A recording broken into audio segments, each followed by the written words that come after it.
is a biblical worldview broadcast. It has always been so. Many people try to brand us with that title of Christianity. There are many sects and denominations which brand themselves by that title. This is a biblical worldview broadcast, so it's a little bit different.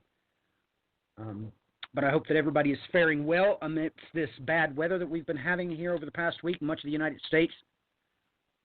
We try to keep all of you in our prayers, all of our extended family, whether you are known to us or known only by the Holy Spirit. We do appreciate you, and we do thank you for coming by. But we have a lot to talk about tonight. I'm going to reiterate some things that I had on my plate about Donald Trump and the way that I see people commenting toward the president-elect. We're going to talk a little bit about that. We have plenty to talk about, endless resources that we can go through here. So let us get Brian on the line, shall we? Brian, you are in the saddle. Just jump in here when you're ready. I don't know if you're back yet from getting coffee, but if so, please do say hello to the listeners.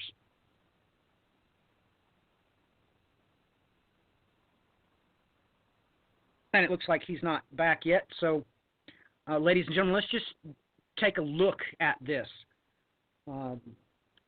Brian had brought up to me privately the simple fact that a foreseeable economic collapse, if the new world be Babylon, is quite impossible, because the Lord our God painfully tells us in the book of Revelation that the shipping merchants are en route to the new world when the smoke of her burning rises up over the horizon. So there has obviously been no economic collapse when this event takes place. That being said, we have to realize that the Lord loudly declares to us in the book of Revelation that He puts it into the hearts of the 10 kings to burn her with fire. We really need to come to grips with this biblical fact. We're going to have to come to grips with this. And this is how this has been set up, ladies and gentlemen.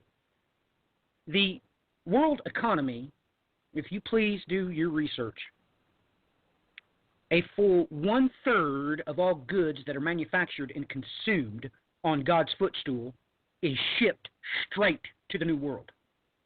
The mystery Babylon, if you will.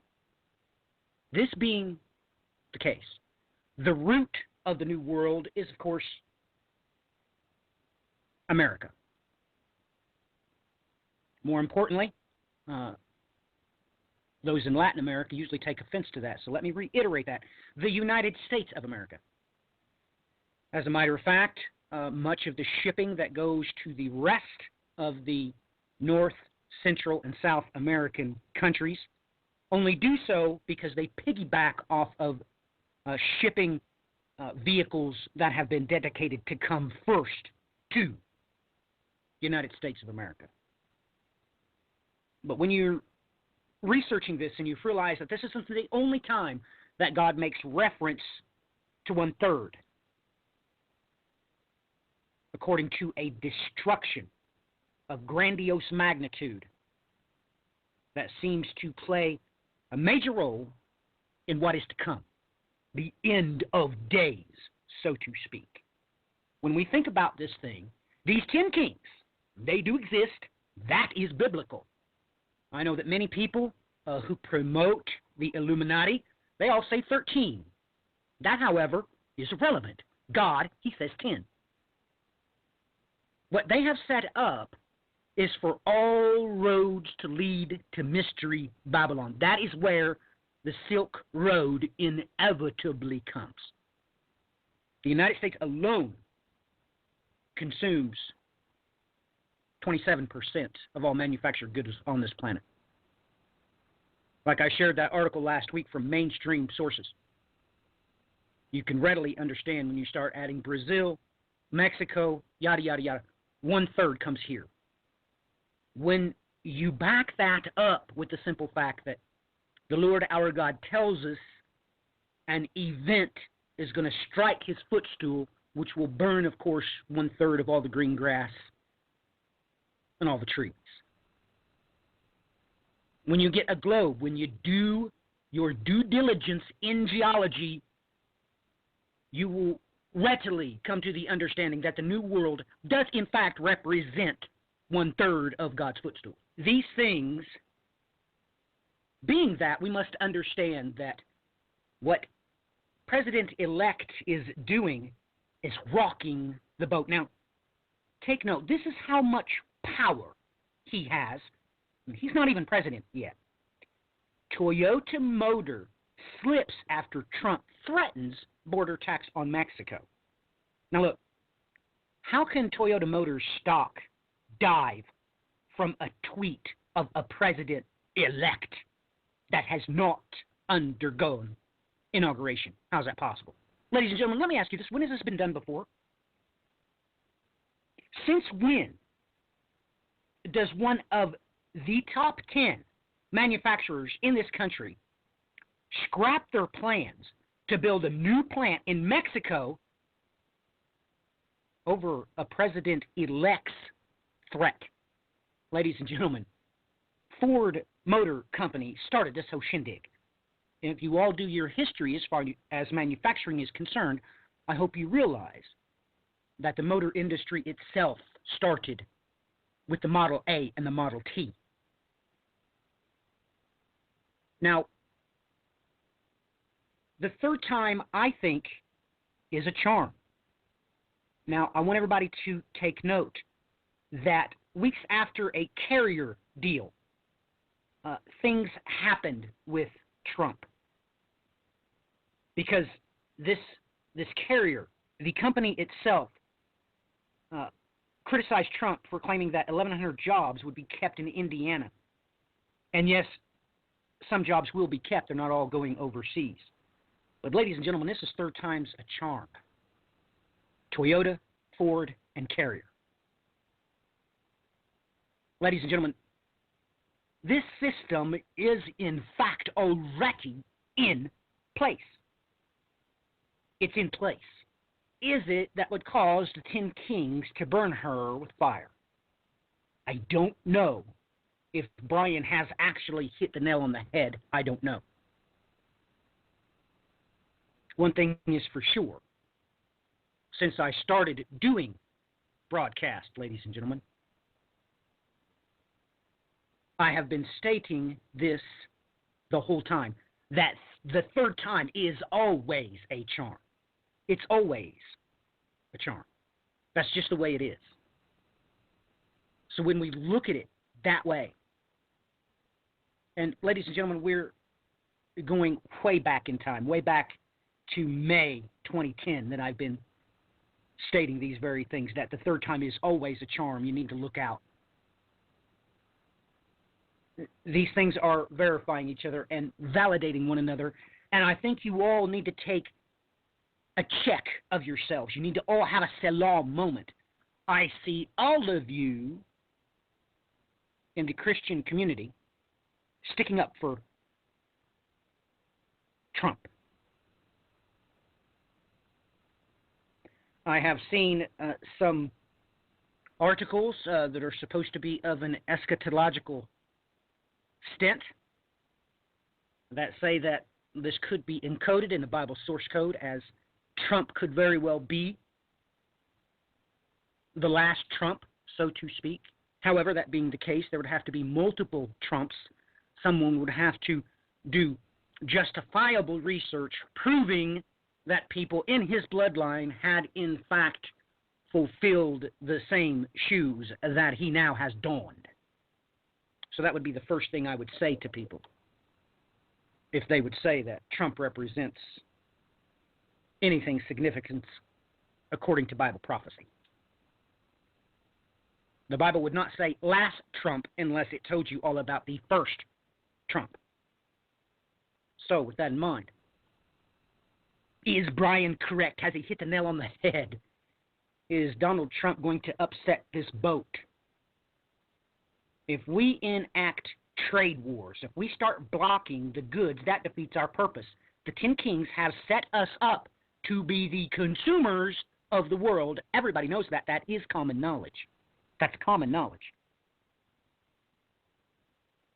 If we go back to the beginning and we truly become once again the world superpower, being both the world's manufacturer and consumer, that won't work for the 10 Kings' plans. It just won't. So when you publicly promote and support this current president-elect, I strongly suggest that you have a slow moment. Brian, are you with us yet? And what are your thoughts and comments on what I just stated for the record? Yep, you got me here? Yep, I've got you. All right. Just making sure everything's working properly. Well, I don't think it changes too much from all that I stated last week. I mean, we're still seeing major rumblings this week on top of it with decisions he's made thus far. I mean, we've got here boss warns Trump, don't move the embassy. Jordan has been warning, don't move the embassy. The Arabs have been warning, don't move the embassy. Essentially stating, you do so, it's going to boil over into full-blown war. Okay, that's one thing that he's set in motion.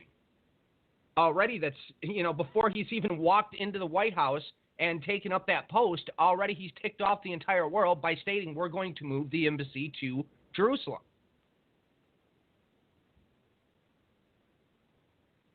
This is getting serious, Brian. It really is getting serious. We need to think about this, ladies and gentlemen. Here, let me just ask Brian.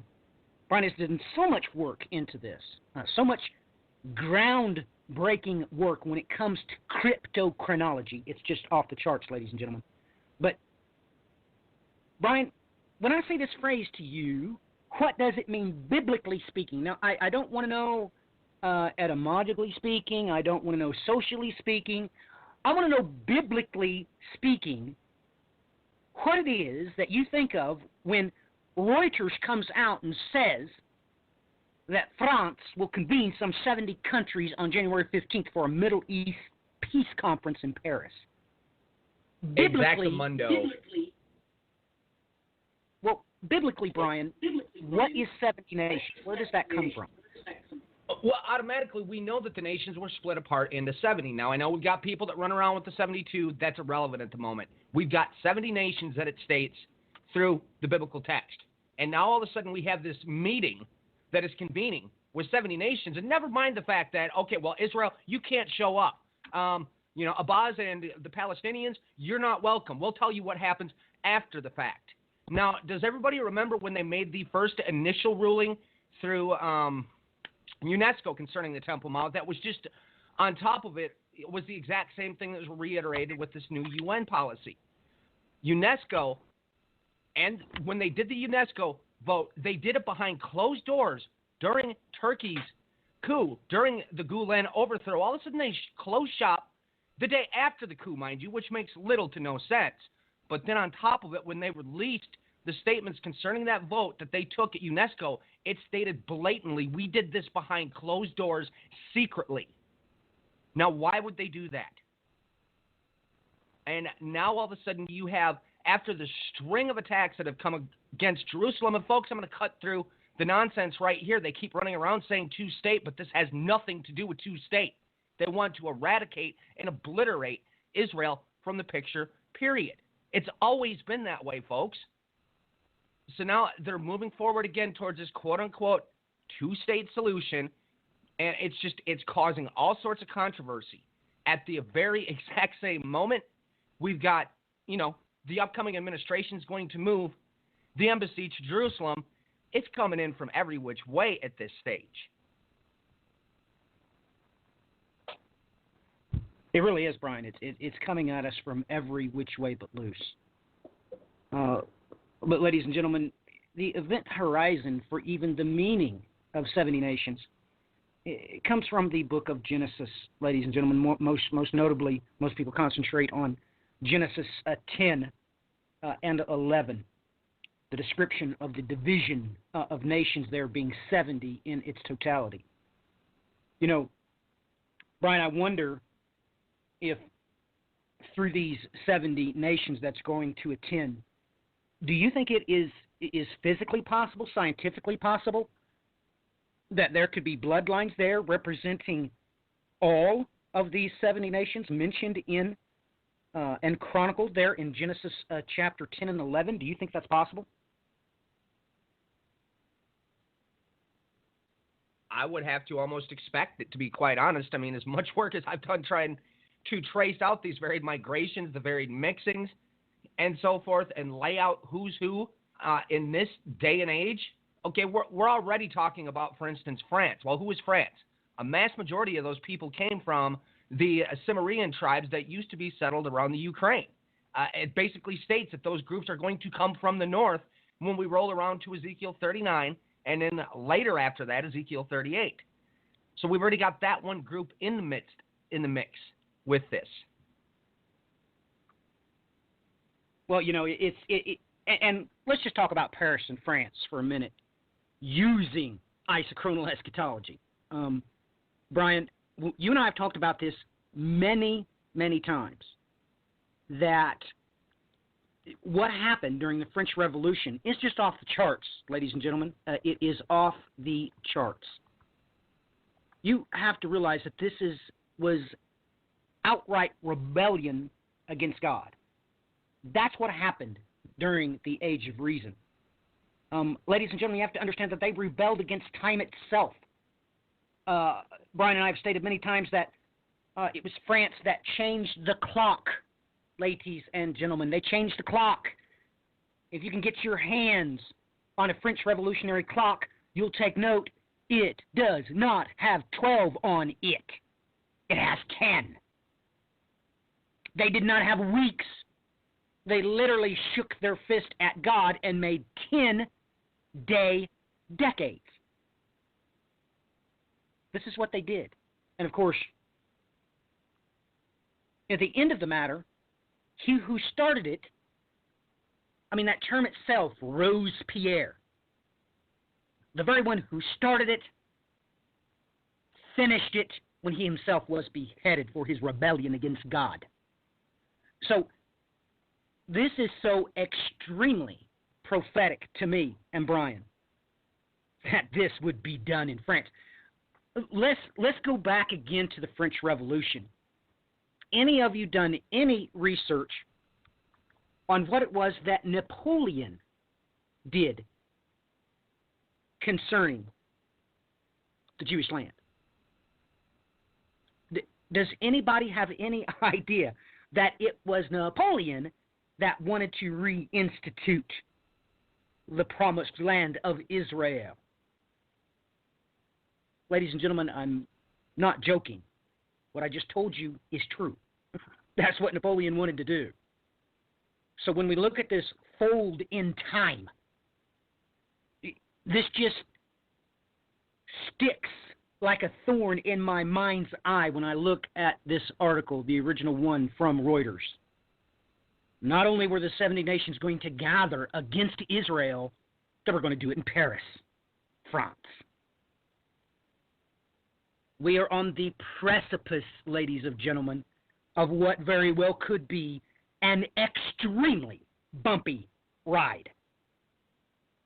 I mean, an extremely bumpy ride.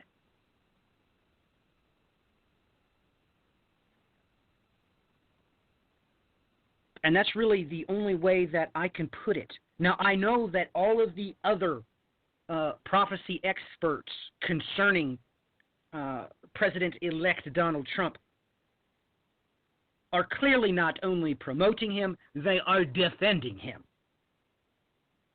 Not only that, they are vehemently doing so. I've seen several posts from friends as some of their friends were commenting on their post, and I could therefore see them. Oh my goodness. They had become literally rabid crusaders. Rabid. But ladies and gentlemen, these things should not surprise you. They shouldn't. And if it bothers you that I do not support President-elect, if it bothers you that I did not vote, then perhaps you should not see that as a challenge. Perhaps you should see that as an opportune moment to take pause, to literally have yourself a biblically mandated Selah moment. We have serious things on our plate that are coming to the forefront.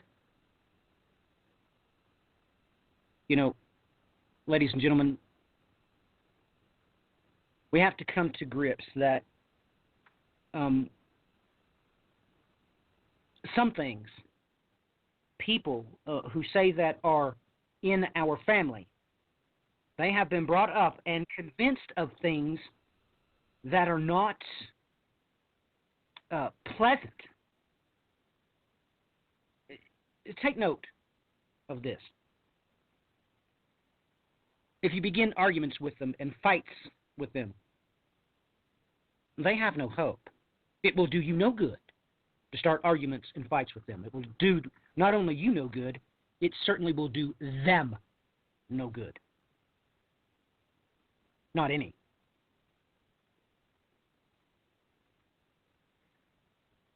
Ladies and gentlemen, Robespierre would be absolutely ecstatic if he came to the United States of America today. Oh my goodness, I just saw a mainstream news article that some state had actually paid for a prisoner in their jail system to receive a gender reassignment operation. Oh my goodness, would Robespierre be dancing in the streets?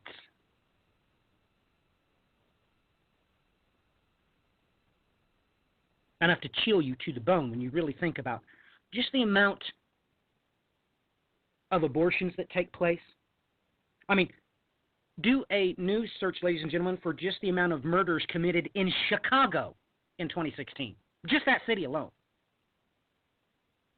We have become a murderous, stealing, lying, degenerate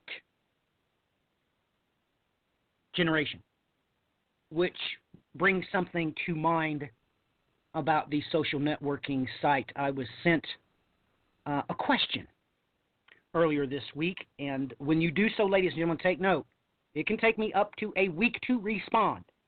I have all kinds of people sending me very important questions, even as this one is very important. And it amazes me that as I read it, I realize that he did not know what the Bible source code had to say about it. It amazed me, but this question came to me. It says, I have a question, and I know that the rabbis know, and from what we know about all the names of our Creator, that they are speculation, possibly made up. My question is there a way for me to find out God's name? Is that to include the vowels, E-I-O-U? Is this a waste of time searching it out, or is there a special place that I can find it? But I do know this much. From what the Word says, for men will turn to the people a pure language, that they may call upon the name of the Lord to serve him with one consent. This is my reply, and I will extrapolate and expand a little on it, and then we'll get Brian's take on this. This is my response. Yes, I have been saying this in videos and broadcasts for 6 years now. As far as I know what the vowels are, this is one of the purposes that the Sefer Yetzirah, which I have a copy of, was written. Now, having said that, the answer is a resounding no. You cannot know the vowels that make his name pure. Now take note that the Hebrew Bible source code, the Masoretic text, contains that which you know to be H1305 in the Strong's Dictionary. However, that is not how God spelled it in Zephaniah chapter 3 and verse 9. And just so you all know what it says, and the Strongs. And when it says in Zephaniah, Zephaniah has additional letters. That's 2 letters that you know of that is added. And when we take a look at this, I want you all to come to an understanding of just exactly what the Bible source code says on the Greco side of the equation, because it's very important that you're able to see this. I want you all to take note that this verse in question, when you look at it into the Greco Bible source code, that is not what it says. The Bible source code is comprised of 2 complete tongues. 2 complete tongues. One, it is entirely Hebrew, made up exclusively from that which every Hebrew-speaking Jew has been saved, that has been saved until this time today. That is the Masoretic text coupled with the Delitzsch New Testament. That is the Hebrew Bible source code. The Greco Bible source code is the Septuagint coupled with the accepted by all of our church fathers manuscript, the Edita Regia. Now, that being said, you have to understand that God has to talk out 2 sides of his mouth. One's in the Greek, one's in the Hebrew, because you simply cannot contain the wonderful things he has to say when he speaks with one language. That is why both the Greek and the Hebrew are alphanumerical languages. They never had Arabic numerals in them, not ever. They never had a 1, 2, or 3, not ever. It is exclusively an alphanumerical language. That being said, every letter has always been, will always be, and it was spoken of as also a number. So it is both a word and a sum, as well as an individual letter, being a letter and a number. So with that being said, when you take a look at Zephaniah, the 3rd chapter and the 9th verse in the Greco Bible source code, in the Septuagint, the Bible that Jesus was actually reading in the synagogues, it says there something completely different. It doesn't say what you see in your English Bibles that uses the Hebrew Bible source code only for the New, or only for the Old Testament, and uses the Greco Bible source code for the New Testament. That's not what it says, because there it says something completely different. And therein lies the key. It says that I may bring back upon peoples a tongue for its generation, that they may all invoke the name of the Lord, and that they may serve him under one. And yes, it does use the word yoke. Now that is the Thompson translation. I'll give you also the Britain's translation. For then I will turn to the peoples a tongue for her generation, that all may call upon the name of the Lord to serve him under one yoke. There, that the word in question, the phrase in question, is this generation. And once you can see that, you begin to understand, well, why is it in the feminine form? There is a whole lot more there for you to see. But yes, this question on the social networking site was quite true. Ladies and gentlemen, you're never going to know how to pronounce his name. You're just not. Now, some people pronounce it Jehovah. Some people pronounce it Yehovah. Just give it up. You don't know. You can't know. He will never let you know. Until, of course, this generation that will not pass away before all these things are fulfilled. You see, ladies and gentlemen, you have to literally be able to see what it was God said when he spoke that about this generation not passing away. He was directly tying that to Zephaniah chapter 3, verse 9. So, having said that, ladies and gentlemen, you can delve very deeply into this. Like I said, you can get the Book of Creation, which I have a copy of. which I studied when I was an adolescent. That book's primary function, of course, is for the creation of the image of the beast. That book was written for the incantations to create a golem. These things have been historically accredited to, of course, Rabbi Judah ben Lo of Prague. Please look that up, and the golem. That is what the Bible is referring to when talking about the image of the beast was given life and did speak. Ladies and gentlemen, these things are biblical. I'm not giving you flights of fancy. These things are real, live, local, and late breaking. But Brian and I have talked about this many, many, many times, but I get a lot of questions like this on Facebook, privately, and I'm more than happy to answer them, although it takes me quite a lot of time sometimes because questions like these are not altogether simplistic. They're rather complicated. So, Brian, do you think there is any hope or any chance of this being that generation with which Christ was referring to, that we would see these things, that perhaps we would be given the vowels that comprise the Hebrew language? Would we be able to know how to pronounce his name? And when do you think this event will take place? Do you think it will be before the tribulation trigger, after the tribulation trigger? Do you think this has something to do with the other prophecies, perhaps when God says he will pour his spirit out upon the young, yada, yada, yada, yada, yada? We all know the prophecies.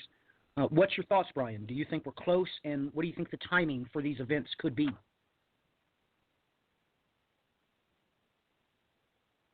I would definitely say it, by all appearances, appears we are moving in that direction. Unless, of course, we've missed something glaringly obvious, yet keeping an eye on certain things that we know to watch out for, we've definitely seen a whole lot of things moving in the correct direction. Now, this week there's been an article rolling around for the last couple of weeks now. I've seen it quite a bit, that there is a archaeologist, a scientist, whichever he may be, that has pointed out the Hebrew language may be the quote-unquote original language. I had seen references to this actually over the course of the last couple of months. This is not the first time this story started floating around. Yet something caught my attention here. And this is something I've been thinking about quite a bit due to the fact that I kind of know that this goes back to the original first written language. Yet, problem being here, folks, is you'd have to understand who verse 10 in Zephaniah 3 is actually referring to. Because, okay, here's the verse that Matthew referenced previously, verse 9, that I may then bring back upon a people a tongue for its generation, that they may all invoke the name of the Lord, that they may serve him under one yoke. Then the next verse goes on to say, from the ends of the rivers of Ethiopia I will expect them. Among my dispersed, they shall bring sacrifices for me. Now, to those of you out there that haven't watched the videos, this might leave you a little bit confused. But what they refer to here as Ethiopia is not what you consider modern-day Ethiopia. And I'll tell you this right now, folks, there's a lot of work that's been done over the course of the last 200 years that shows that this language base from this actual group that lived in Central Asia that they refer to as Ethiopia from the Greek texts, that's where the first written language came from. And I find it rather interesting that it's making reference to this right here in broad daylight, especially considering I just came across this information in the last few weeks.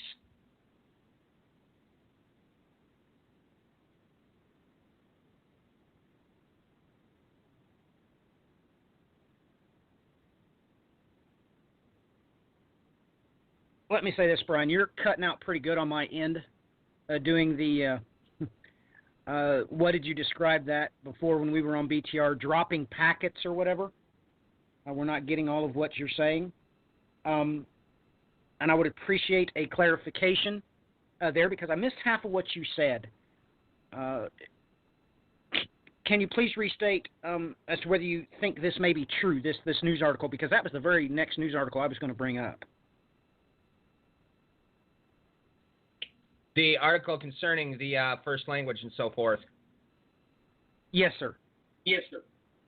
What I just sort of nailed it on the head there, but I'll repeat what I said. I've long been wondering this myself, and look, I've done a ton of work as pointing out where the root of civilization actually did come in from Central Asia, and it's been found that that language on top of it there from the root of civilization from Central Asia, which everybody constantly refers to today as Sumerian, is actually part of, they consider that a quote-unquote language isolate, which makes no sense considering that in order for people to communicate to other people, languages have to bounce back and forth because you can't talk to George over in the corner if you don't know what in the heck George is saying unless you have a common tongue to speak to one another with. But the original Sumerian language, and they went out of their way to cover this up, actually derives, they call it, like I said, a language isolate, and it comes from the Finno-Ugrian. But not only on top of that, it's also, most of its roots are also found within the Turkic language base itself. So this is one I've been thinking about for a long time, and knowing where the roots of civilization itself came from, I've always often wondered if it's possible that we're looking at the original tongue actually coming from there. Well, Brian, that's exactly what got me quite a lot of trouble back when I was in an institution of higher learning when I stated that. I basically said that not having any verifiable proof, I just stated that that's what my gut feeling was telling me, that this is the case. Ladies and gentlemen, there are many prophecies in reference to this. Take note that after the great day of he who sitteth upon the throne, you take note that the Bible is quite clear. It says that those who have not been eliminated by the false prophet Assyrian, those that survive the event horizon, it painfully says that they will put his name on all their utensils. Ladies and gentlemen, he is inferring to you that they will know the vows to write. Is this the event horizon? Will they even speak it one to another? Will it be a private language only to those that survive this event, which must include the children of the promise, this singular group that survived this event, are going to be, they are the fulfillment of the sons of Zadok. Make no mistakes about it. That's who survives the event. We know from archaeology. Take note, some of the inscriptions that have been found on the way to the Temple Mount. There were rules written painfully in Koinonia Greek, even as the Edito Regia was written, telling people not to enter to the holy place, making sure that everybody knew that, yes, you can come into the outer court, but if you're not one of the priests, you can't go into the holy place. And then it had the signs for the rabbis, of course, the priest, it had those in Hebrew. Seeing this article, seeing these live, local, and late-breaking archaeological finds, ladies and gentlemen, of course, who's going to be of want to enter into the promised land after the mighty Assyrian is done with it? After there has been a bloodletting of the rebellious Jews on a biblical scale. But the Lord our God is quite clear. He says, those that remain on their utensils write his name. And of course, we know the New Testament references in the book of Revelation saying that there are those who are inscribed with his name and his Father's name. These things are key critically important to what is to come. Now, ladies and gentlemen, this news article, it did come out this week, or was it the week before, Bri? It was pretty recent, right? Well, as I stated, there is that article's actually been floating around for a couple of months. They just started reposting it again in the last week. So, well, I seen one article that I think I posted it on the social networking site. I think I did. They found something else in addition to the original inscriptions that they had found. So that's why they reposted it. Let me go to my Facebook page and scroll down. It should be pretty close to the top. Lots over there posted, but yes, controversial new theory. This is the Daily Mail version. This was published, I think our sister Deb is the one that originally got a hold of this. Yeah, this was December 7th. So yeah, it's like a month. So this is really live, local, and late breaking. But Brian, there can be no debate. Why would the Lord our God tell us that this remnant of survivors write His name? And it never says too much about them speaking, actually, in the said text. So it makes you wonder. I mean, of course, who would want to take, or who is going to have the resources to take a vacation to the Promised Land after that day?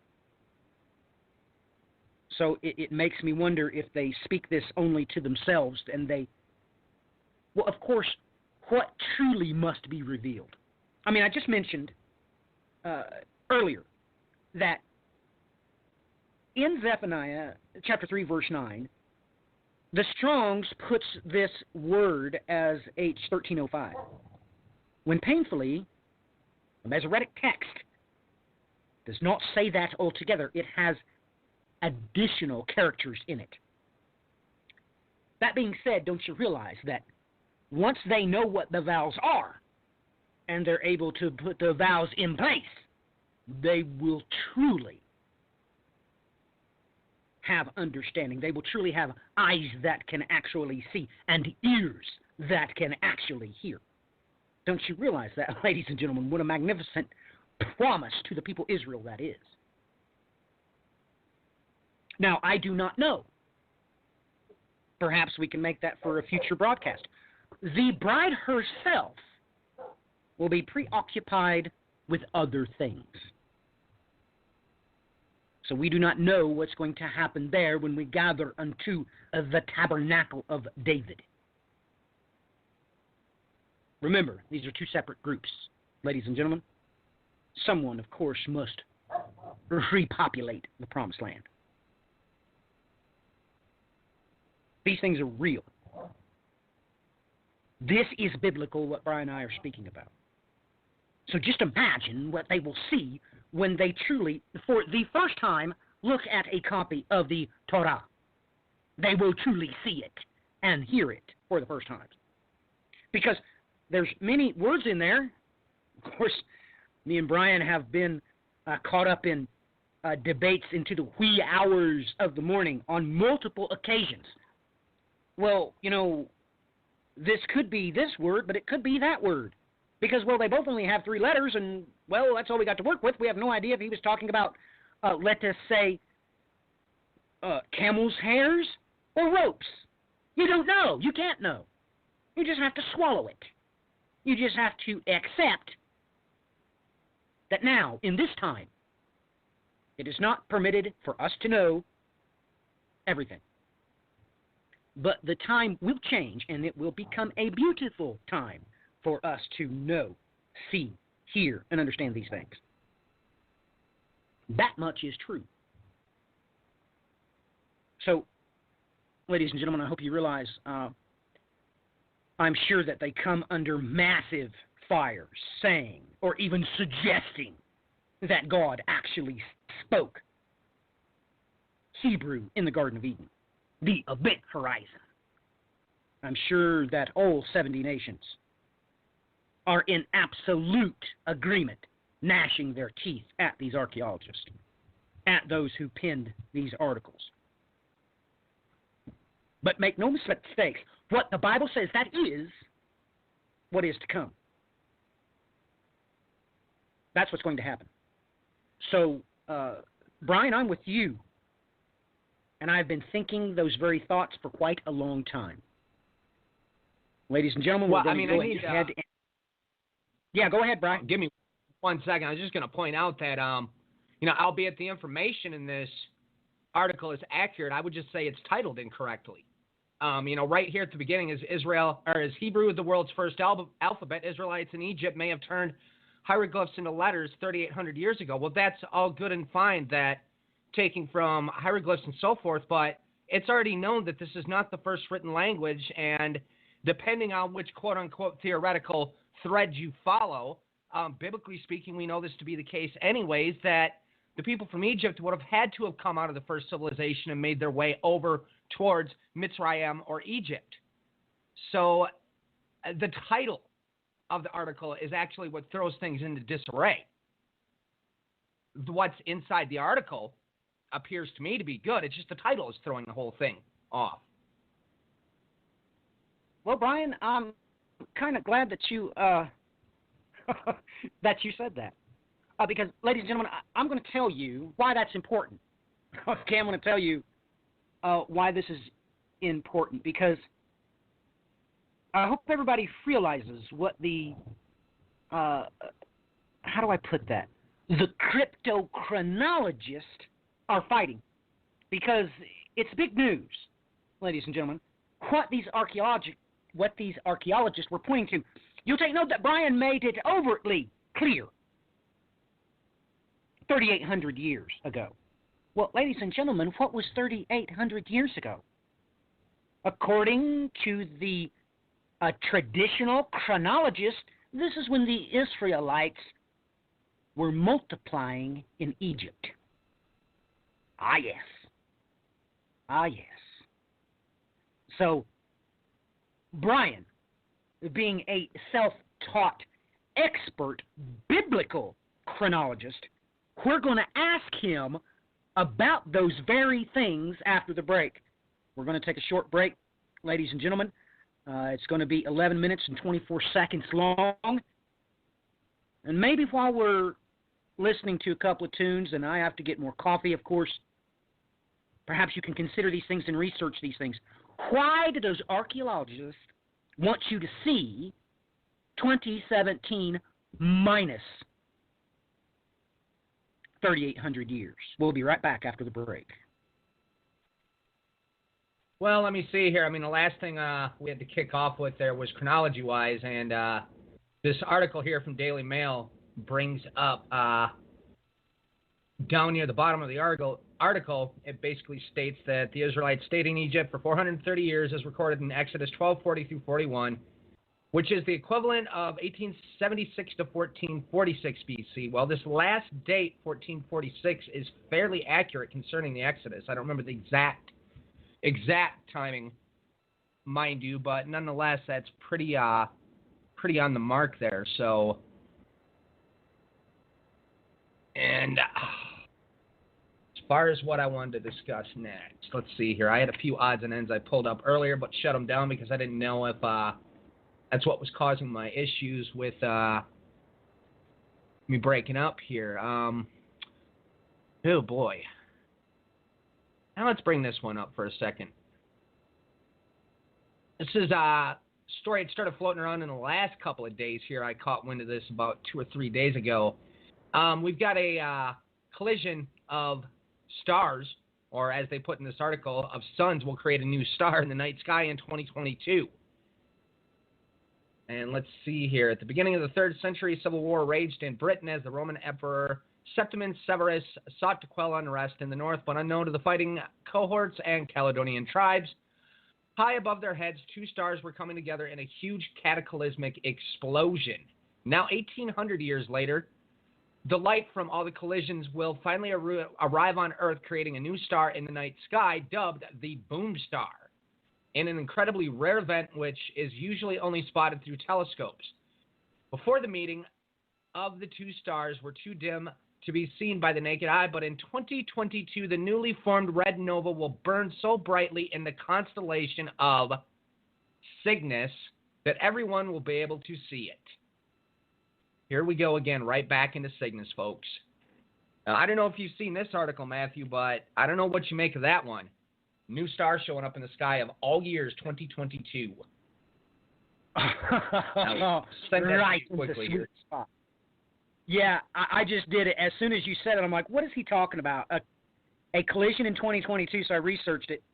I, of course, went to one of my breakaway sources. I'm looking at Astronomy Magazine, and you just sent me one from the Telegraph. So basically the one from the Telegraph is probably has the same event horizon as this one. But, of course, I didn't catch this. This was published Friday, January the 6th, 2017, yesterday, in Astronomy Magazine.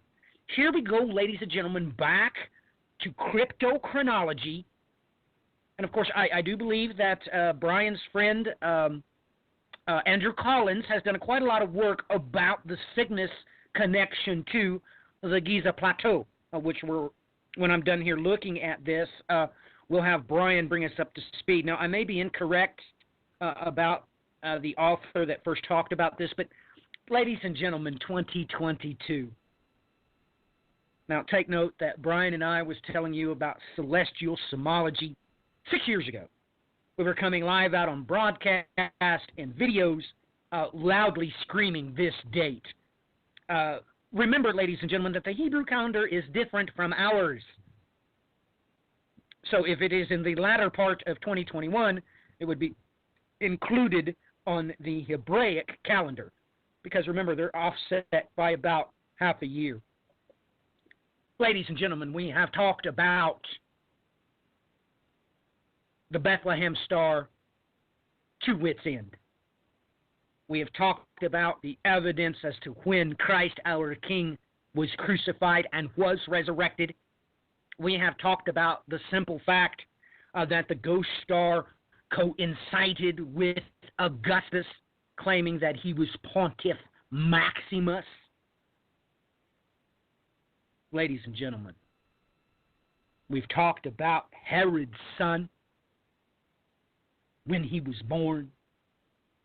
Ladies and gentlemen, these things are in direct correlation, historically speaking, with what Brian has proved to you over there on his website.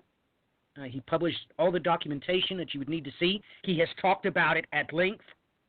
Ladies and gentlemen, when the Magi showed up and told Herod, don't you understand that literally what they thought they were seeing was a second apparition of Halley's Comet?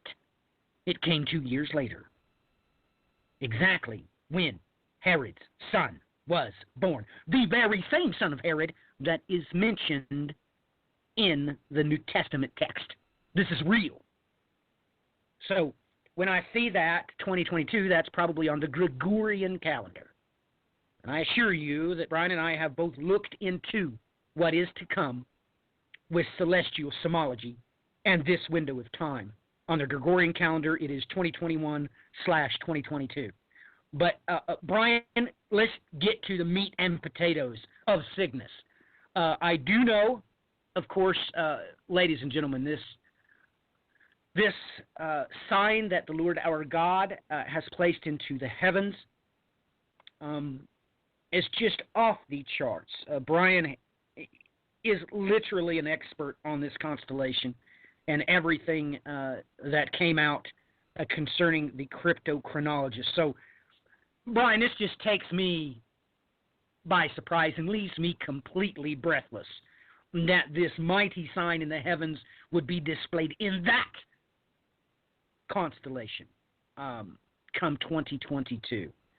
That's absolutely amazing. So back to you, because I'm just quite honestly speechless. What's your thoughts about it? And please refresh the listeners as to why this constellation is so important. And let me not forget to remind the listener that, of course, the God haters call this the Southern Cross. Right? Yep, that's a big, interesting sign that's appearing there in Cygnus. Now, for everybody that's not familiar with this, I've spoken about this before at great length concerning Cygnus. Andrew Collins has done a lot of work on this, at least covering a couple of books, and it even comes into some of the new work on Göbekli Tepe. The most notable thing about it is the bird itself that shows up there. and its positioning over the galactic center. And that's one of the standout things. He's done some work where he's found that it aligns with the Great Pyramid and the other alignments within the pyramids there in Egypt itself as well. And it's rather interesting stuff when you take his work and then overlap that of Robert Bauval's on top of one another with his work with the Orion correlation. And it just kind of makes you wonder there what's going on. You know, it's the old infamous elephant in the room that I brought up in discussion with some of the other historians on this one, and they weren't altogether all too familiar with Andrew's work. But I think one of the things that gave his findings a little more credibility was the fact that on top of it, when he took this alignment, he was able to locate the underground caverns that go underneath the Giza Plateau due to that alignment. So that you kind of have to scratch your head and go, okay, we've stepped beyond coincidence here. Now we're looking at something else that's a little bit more plausible. You know, some of the ancient depictions, like you go over to Göbekli Tepe, comes into the vulture. And, you know, we pointed out at great length the symbolic nature of the vulture out there in Central Asia and the infamous vulture shamans. So, you know, we've got this sign floating around. We just, in the last week and a half or so, Dr. Paul Laviolette, or as Matthew refers to him as Dr. Purple, had released an article on the possibility or probability of seeing the effects of a galactic superwave between now and, if I remember correctly, about 2021. I think, Matthew, you might have posted that early in the week. If it wasn't you, I know one of our listeners caught it. Yeah, somebody posted it. I remember seeing it, but I can't remember who. It was probably either Deb or Jenny, I would imagine. But it's almost like that article came as a preface to this because, you know, ladies and gentlemen, we are always quick to give credit where credit is due. Now, Brian has done most of the research concerning this archaeological site, Göbekli Tepe, with Andrew Collins. And just off the charts. Ladies and gentlemen, could this be what Dr. Purple is looking for? Is this the super Wavitic event that will, in fact, be the tribulation trigger? Ladies and gentlemen, how did Andrew Collins use this constellation to find those underground chambers? What were they built for? Was this tied? Is it part and parcel with going back to the days of Noah? I mean, ladies and gentlemen, what is the power magnitudes we're talking about, ladies and gentlemen? What could possibly come from this? Because we don't know. Ladies and gentlemen, two stars have never collided before, okay? Saying that this is going to be a nova is really highly speculative. We don't know. We've never seen two stars come smashing together. So this is absolutely off the charts, ladies and gentlemen. Off the charts. Two stars that's going to collide with each other. But I strongly suggest that you look up Dr. Paul Laviolette and do research because he has basically set up and provided us with a model that will explain what it is the Lord our God may be referring to when he says he will ride the cloud to Mount Paran. You will find Dr. Purple to be very friendly and manageable. He is quite knowledgeable in a superwave, what he calls a galactic superwave. So I strongly suggest that you consider that the Lord our God was being quite literal, as well as being prophetic when he stated that we were going back to the days of Noah. Brian, back to you.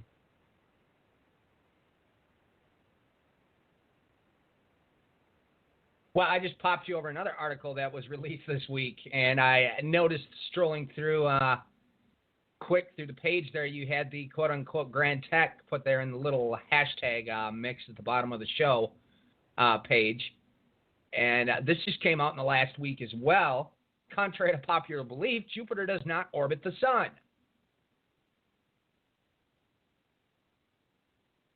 Just thought I'd drop that there and let you look at that.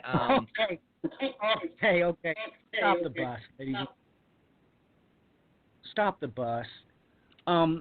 It was Brian and I literally.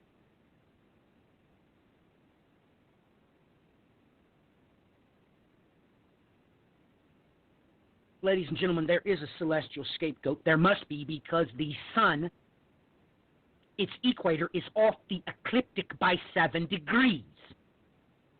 Now, just take note that this just came out in mainstream news articles, but when you take a look at the GIF, I see what I'm seeing. This is the exact same type of GIF they used to display to the world that Pluto and her moon Charon was in fact revolving around each other. They are a Uraeus type of crown. Creates a crown. When you look at this, this is what they have proven, that the sun and the king star is in a synchronous orbit, one with another. So, ladies and gentlemen, oh my goodness, this is literally one of the proofs that I was looking for. Ladies and gentlemen, all of you know that in an institution of higher learning, it was my first call to action, of course, to study the Bible, God's holy word. My secondary purpose for being there was to enlighten myself concerning celestial semology. In doing that, Brian, who else could do this to me? You've done this twice in less than 10 minutes. You have got to look up this article, ladies and gentlemen. Just do this. Type this into a search engine. It says, contrary to popular belief, Jupiter does not orbit the sun. You're going to come over to Galaxy Monitor. I'm not sure if they are the event horizon for this article. Let me check the date. Unfortunately, ladies and gentlemen, I don't see a publication date on this. But Brian and I have been trying to teach you here over the last 6 months the quite simple fact that, ladies and gentlemen, when the Lord your God, when he told you that this generation will see the coming of the sign of the Son of Man, let's go back to the Chinese that chronicled the ghost comet in relationship to Halley's appearance. If you walked up and asked them, hey, what's the king star? Those ancient Chinese celestial semologists would have told you Jupiter, duh. If you'd have went and asked the Romans, if you'd have went and asked the Mongol horde, they would have told you the same exact thing. Well, that's Jupiter, duh. Ladies and gentlemen, NASA has already proved, once they were given the technical data concerning the Nice model, concerning the swapping of the locations of Uranus and Neptune, using that mathematical data, they were able to extrapolate out that Jupiter will in fact do a grand attack. You can find these things on the NASA website. They're true. It's real. So, with this in mind, back to Brian for a minute, because now I got to go back to that article. I've got to find out where they just released this about Planet X and this celestial interloper being the one that's pulling the sun off the ecliptic by 7 degrees. Just give me a couple of minutes, Brian. I should be able to find it pretty quick in my history.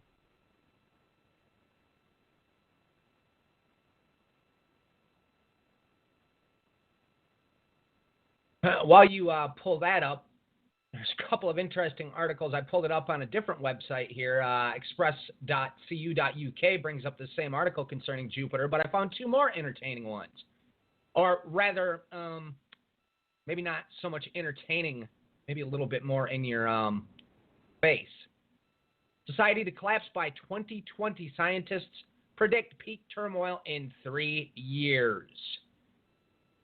Society is on the brink of collapsing within 3 years as political turmoil peaks, scientists claims. War on the streets could be the norm by 2020 as unrest among citizens leading to erupting violence.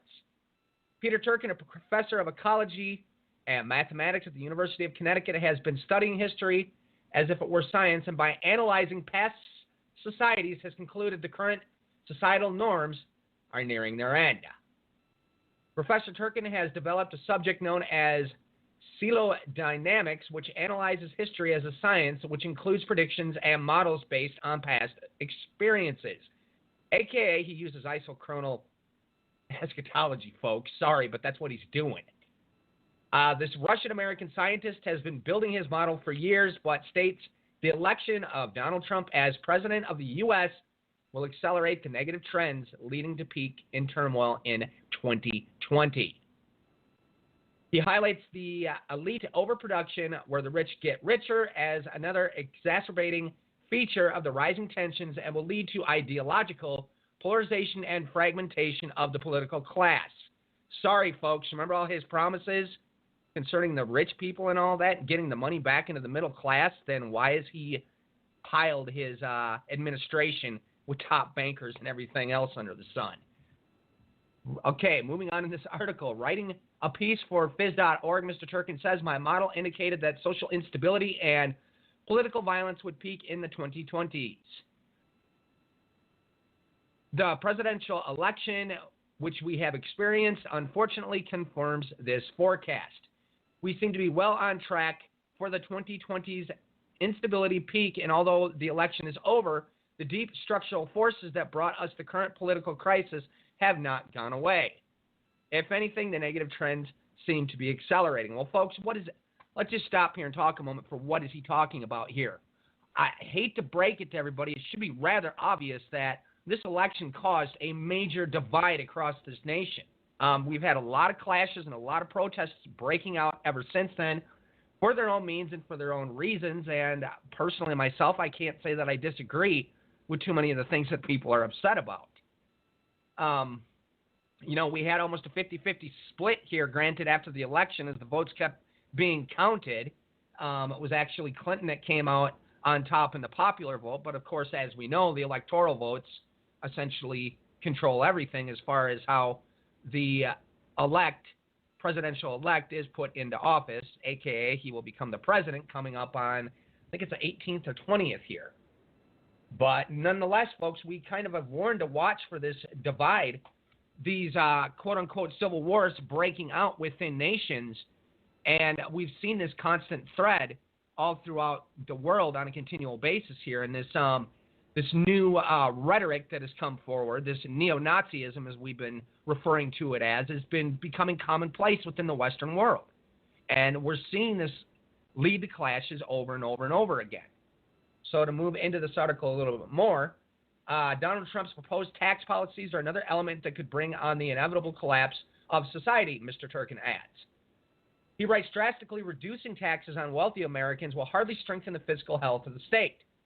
Dismissing the idea that his prediction is sensationalist, he adds, this is science-based forecast, not prophecy. However, the collapse of society can be avoided. Our society, like all previous complex societies, is on a roller coaster, and personal social forces bring us to the top. Then comes the inevitable plunge, but the descent is not inevitable. Ours is the first society that can perceive how these forces operate, even if dimly. This means that we can avoid the worst, perhaps by switching to a less harrowing track, perhaps by redesigning the roller coaster altogether.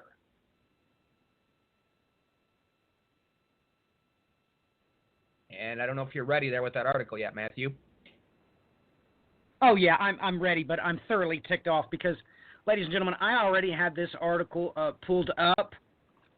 Different source. This was the one that I was going to talk about was in UComp today.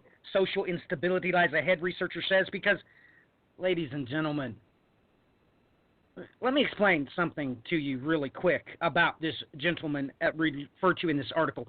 He is the one that came up with isochronal eschatology and coming up with a mathematical way to study history in cycles. It's called coelodynamics. If you would like to know, he's actually a Russian. Okay? He actually got back in the 70s, he was only faculty of Moscow State University. I am not lying to you, okay? So just take note that this also has another branch that they call cliometrics.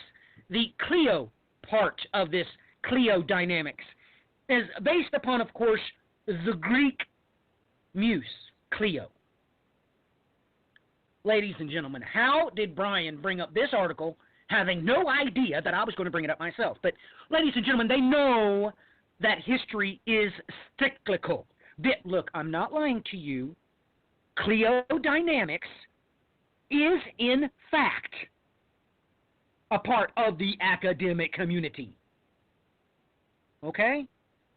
So it just blows me away that what this does is this process studies natural sciences and mathematics to study history in order to foresee what is to come.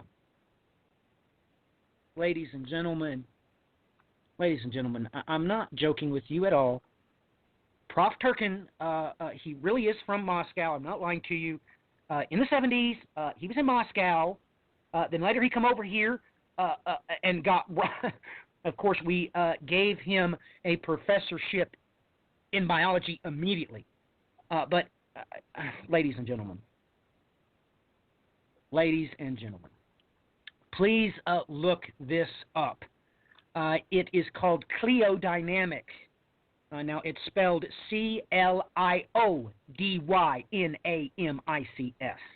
Now, another integral part of it, which also deals with the mathematical methods to predict and study history, is called cliometrics. So, yes, ladies and gentlemen, this professor came up with twins and how to study history and what is to come. This is no joke. This is not a random article that Brian is referring to. Now, just because he got his from a different source, of course, I wouldn't expect Brian to watch the University of Connecticut news source. I do.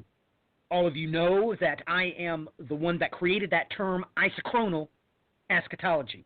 Well, believe me, when I was in an institution of higher learning, I was trying to understand why, even though this was painfully known throughout history, academia was doing everything within their power to conceal what God himself said about time in the book of Ecclesiastes, that time is, in fact, cyclical. Therefore, eschatology must be cyclical. It's isochronal. So, the preterist, which is the study of the fulfillment of prophecy exclusively in history, are half right, and the futurist, which a lot of people call the rapturist. They, in turn, are equally 50% correct. It's not until you put these two twins together that you realize what it is that Prof. Turkin has. He has literally created his own field of study with isochronal eschatology. Like I said, let me say it one more time. It's called cliodynamics, and he has determined that, well, as you heard Brian read, he has proven mathematically that he started applying these things 10 years ago. And what he discovered, he himself states, it alarmed him. Let me read a little bit from this article. This is a quote from him.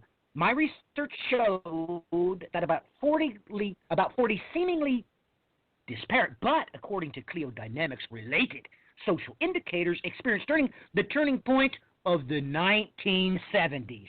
Ladies and gentlemen, how do you think that I have stated publicly multiple times that 1970 is when the modern age began? It's a part of academia. Anyway, let me continue. Historically, such developments have served leading indicators of political turmoil. My model indicated that social instability and political violence would peak in the 2020s. Ladies and gentlemen,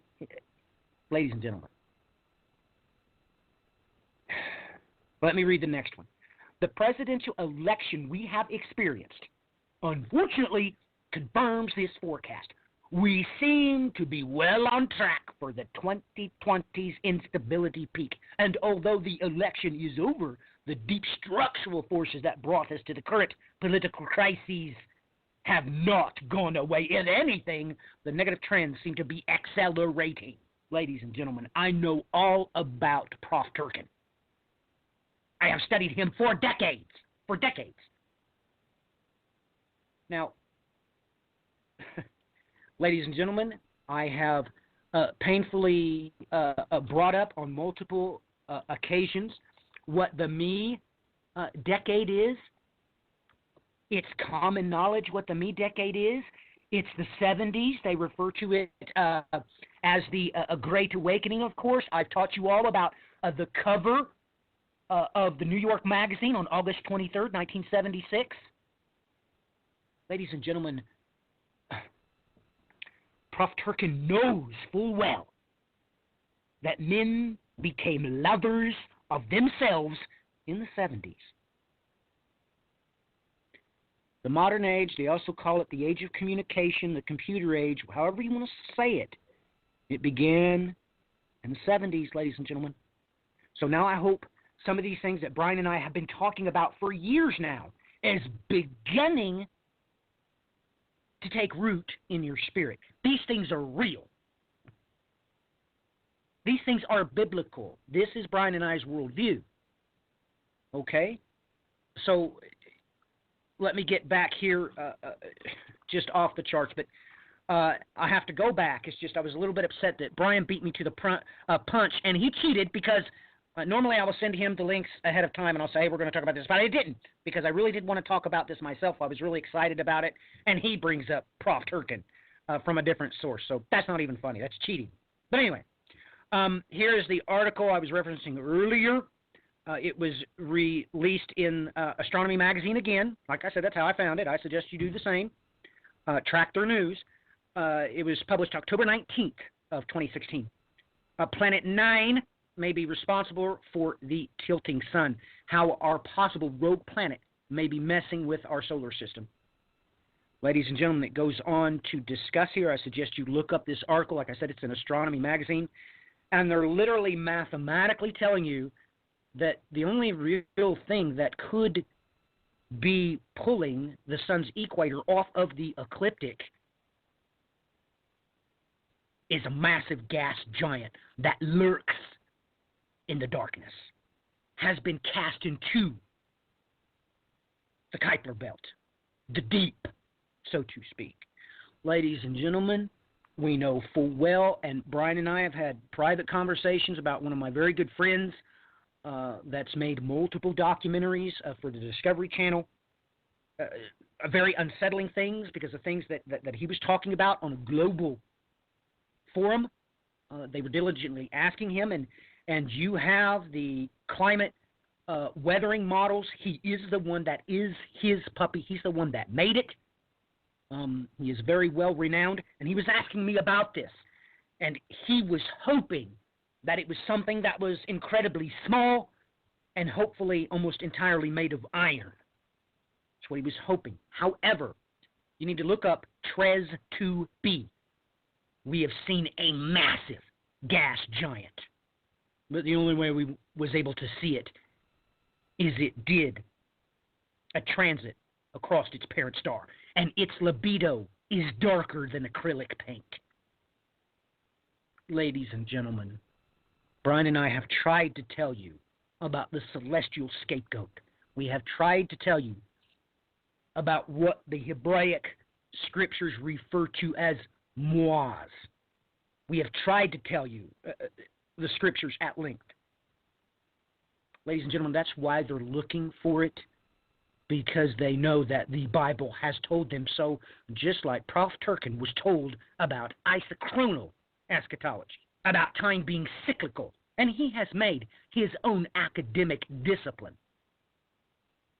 Ladies and gentlemen, I'm telling you the truth. The one thing that would answer all the questions as to why we can't find Planet X, of course, sometimes they say it's Planet 9. The X being in reference to something else entirely different. But ladies and gentlemen, look up Tres to be and imagine in your mind what would happen if that, what was lurking in the outer darkness, if a huge, magnificent gas giant was lurking in the Oort cloud. Ladies and gentlemen, let me challenge you tonight. What if the Bible is true? And it's true in ways that you can't understand. Because when God talks about physiology, well, he has to use a language that you will able to understand. Ladies and gentlemen, here, let's just do this really quick. I've already got a message on the social networking site about this generation. What did God say? They want to know. What is it that God actually said? We want to know. We want to know. What he actually says was, Isis Genan, this generation. Where is that exact phrase found in the Bible source code? Where is it? Where is this generation? Where's that exact phrase at? Ah, ladies and gentlemen, if you only had eyes that can see what I can perceive. Might want to take a look at Psalms, the 10th chapter, and verse 6. Oh, ladies and gentlemen, do you even know what Psalms chapter 10 is about? Do you not know that this is in accord with the first chapter in the book of Asaph? This completely mimics the first of the 11 chapters that begins with Psalm 73. Ladies and gentlemen, let's talk about Psalms 33, verse 11. But the counsel of the Lord shall endure forever. His thoughts of his heart from generations to generations. I can see what God actually said. He used that exact phrase that he used in Luke chapter 16, verse 8. I know what he said. Ladies and gentlemen, I have that long and at length debated with the Kabbalist about why it is that this exact phrase, of course, they will not tell their parishioners that this is in the Greco-Bible source code when they study, of course, the Greco-Bible source code at least half of the time. But they don't want you to know that this exact phrase is in Daniel chapter 4 twice. Okay, it's in verse 3. Let me read it. How great and mighty is his kingdom an everlasting kingdom, and his dominion is to endless ages. He doesn't say endless ages. That's not what God said. However, that's how Thompson translated it, and it could be translated as such, but Britton's is better in this case. How great and mighty are they, his kingdom and an everlasting kingdom, and his power to all generations. That's a more correct way to put it. And many of you are thinking, well, what are you talking about, Matthew? What is this in relationship to? Daniel chapter 4, verse 34. And at the end of the time, I, Nebuchadnezzar, lifted up my eyes to heaven, and my reason returned to me. I blessed the Most High and praised him that lives forever, and gave him glory. For his dominion is an everlasting dominion, and his kingdom lasts to all generations. Ladies and gentlemen, that's why Zephaniah 3, verse 9 says what it says. But, ladies and gentlemen, this also has everything to do with Joel chapter 1, verse 3. Tell your children concerning them, and let their children tell their children, and their children another generation. Ah, yes, the promises made to the sons of Zadok. They will come to pass because the Lord God, He is faithful. We have got our warning, Brian, about the 60 minutes to the end of broadcast. I've seemed to rambled on again, but it really upset me that you trumped me, so to speak. How did you find that article about Prof. Turkin? I want to know how you found it. Just tell me. Just it showed up side by side with the Jupiter one. So I had to find a different Jupiter article because that one was causing scrambling of the signal, too much stuff coming through my internet. So I went and found another one, and it came up. Really? All right, well, let's sign off this broadcast. Brian, we're down to God bless, ladies and gentlemen. Godspeed. Brian, say good night. Thanks, everybody, for joining us. Good night or good day, depending on your listening time. God bless.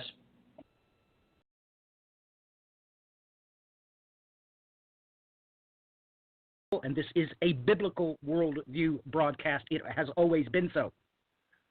Many people try to brand us with that title of Christianity. There are many sects and denominations which brand themselves by that title. This is a biblical worldview broadcast, so it's a little bit different. But I hope that everybody is faring well amidst this bad weather that we've been having here over the past week in much of the United States. We try to keep all of you in our prayers, all of our extended family, whether you are known to us or known only by the Holy Spirit. We do appreciate you, and we do thank you for coming by. But we have a lot to talk about tonight. I'm going to reiterate some things that I had on my plate about Donald Trump and the way that I see people commenting toward the president-elect. We're going to talk a little bit about that. We have plenty to talk about, endless resources that we can go through here. So let us get Brian on the line, shall we? Brian, you are in the saddle. Just jump in here when you're ready. I don't know if you're back yet from getting coffee, but if so, please do say hello to the listeners.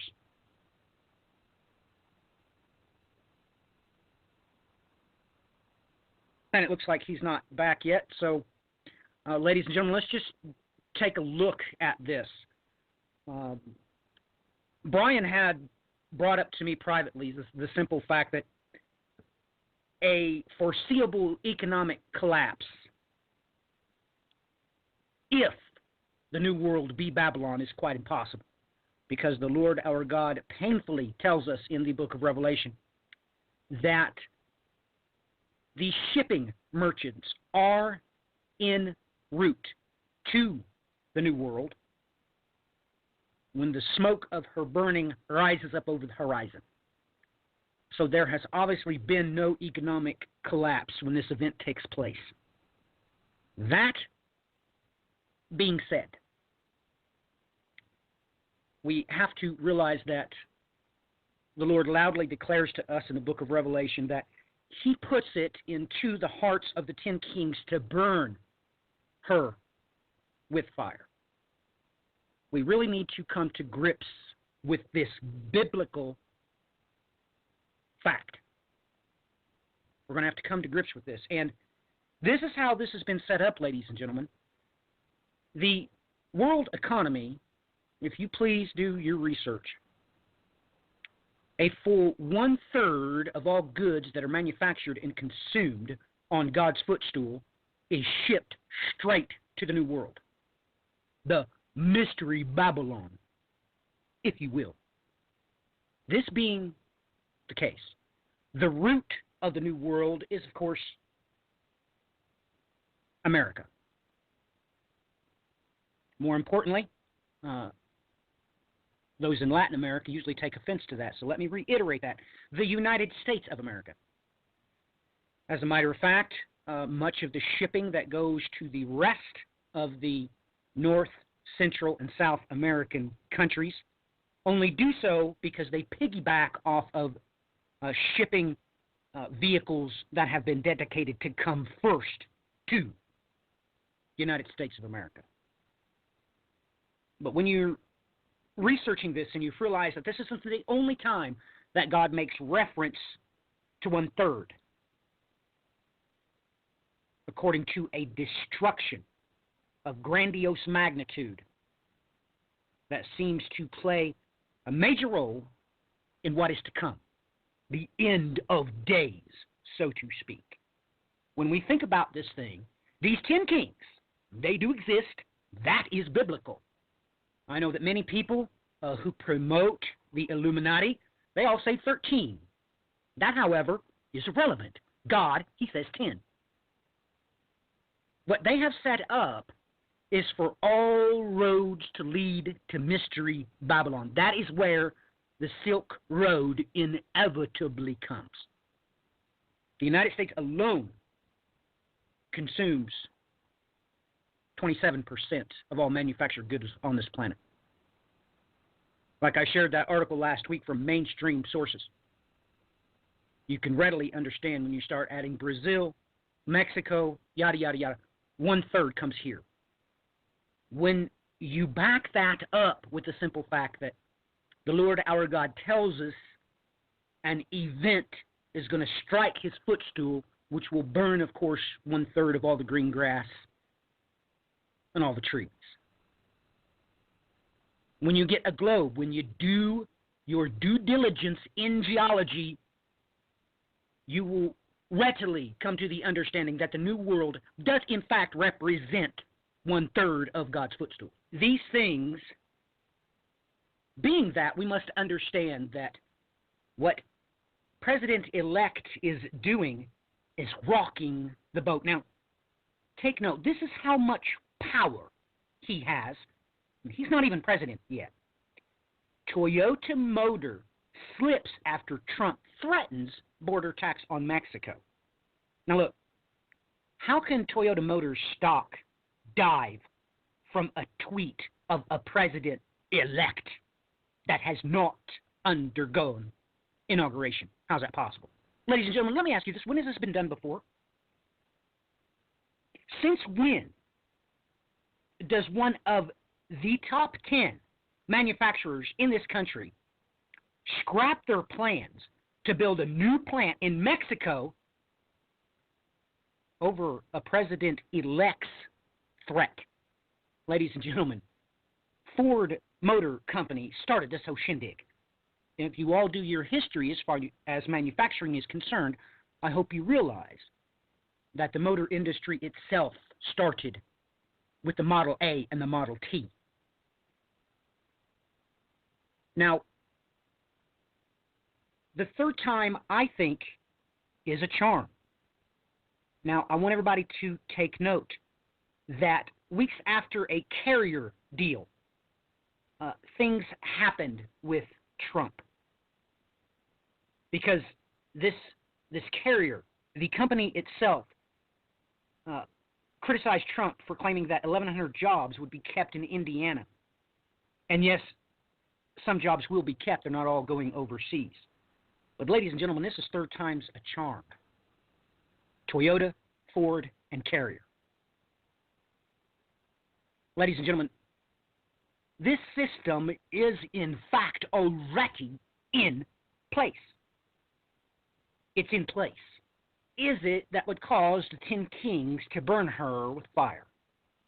I don't know. If Brian has actually hit the nail on the head, I don't know. One thing is for sure. Since I started doing broadcast, ladies and gentlemen, I have been stating this the whole time, that the third time is always a charm. It's always a charm. That's just the way it is. So when we look at it that way, and ladies and gentlemen, we're going way back in time, way back to May 2010 that I've been stating these very things, that the third time is always a charm. You need to look out. These things are verifying each other and validating one another, and I think you all need to take a check of yourselves. You need to all have a Selah moment. I see all of you in the Christian community sticking up for Trump. I have seen some articles that are supposed to be of an eschatological stint that say that this could be encoded in the Bible source code, as Trump could very well be the last Trump, so to speak. However, that being the case, there would have to be multiple Trumps. Someone would have to do justifiable research proving that people in his bloodline had in fact fulfilled the same shoes that he now has donned. So that would be the first thing I would say to people if they would say that Trump represents anything significant according to Bible prophecy. The Bible would not say last Trump unless it told you all about the first Trump. So with that in mind, is Brian correct? Has he hit the nail on the head? Is Donald Trump going to upset this boat? If we enact trade wars, if we start blocking the goods, that defeats our purpose. The 10 Kings have set us up to be the consumers of the world. Everybody knows that. That is common knowledge. That's common knowledge. If we go back to the beginning and we truly become once again the world superpower, being both the world's manufacturer and consumer, that won't work for the 10 Kings' plans. It just won't. So when you publicly promote and support this current president-elect, I strongly suggest that you have a slow moment. Brian, are you with us yet? And what are your thoughts and comments on what I just stated for the record? Yep, you got me here? Yep, I've got you. All right. Just making sure everything's working properly. Well, I don't think it changes too much from all that I stated last week. I mean, you know, we're still seeing major rumblings this week on top of it with decisions he's made thus far. I mean, we've got here boss warns Trump, don't move the embassy. Jordan has been warning, don't move the embassy. The Arabs have been warning, don't move the embassy. Essentially stating, you do so, it's going to boil over into full-blown war. Okay, that's one thing that he's set in motion. Already that's, you know, before he's even walked into the White House and taken up that post, already he's ticked off the entire world by stating we're going to move the embassy to Jerusalem.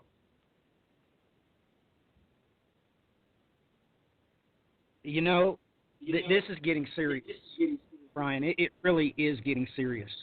We need to think about this, ladies and gentlemen. Here, let me just ask Brian. Brian has done so much work into this, so much groundbreaking work when it comes to cryptochronology. It's just off the charts, ladies and gentlemen. But, Brian, when I say this phrase to you, what does it mean biblically speaking? Now, I don't want to know etymologically speaking. I don't want to know socially speaking.